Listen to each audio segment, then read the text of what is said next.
Chair, I understand why the representatives of imperialist forces will want to silence this voice. And that's why they will stand up to raise unnecessary question. House Chairperson, the first remark we wish to make is that there was a very little engagement politically.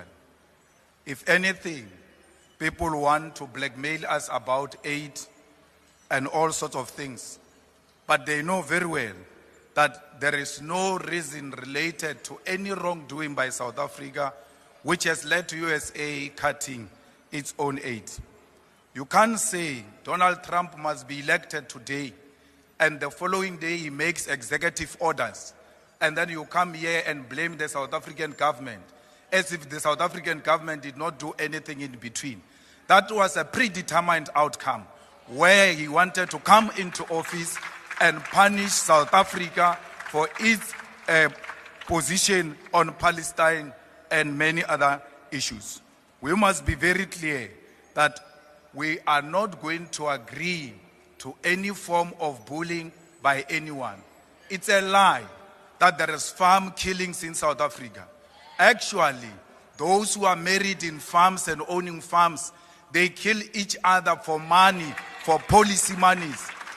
The farmers themselves kill each other for greedy reasons. The farm workers kill the farmers because they rape them in exchange for money and do not pay them, like Eugene Terreblanche did when he raped a farm worker and did not want to pay.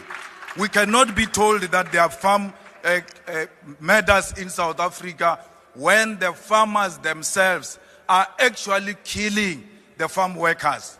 It was the white farmers who killed 2 women in Polokwane and fed them to the pigs. It's a complete lie that white people are being killed in South Africa. If anything, white people live in privilege, and that's what Donald Trump knows.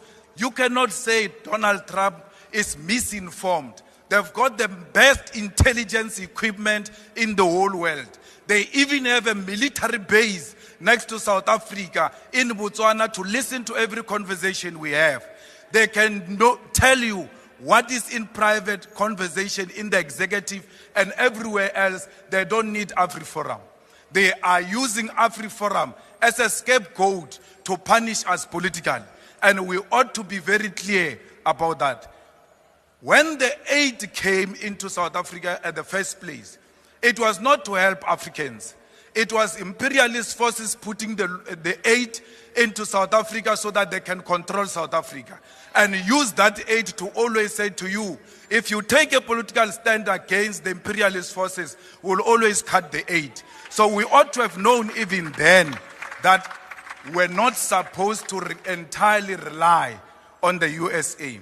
I'm very happy that the Minister of Health is speaking about possible interventions that can be made to avoid that aid of America. We can do with every help, but we will never accept help that say we must allow the perpetuation of white privilege.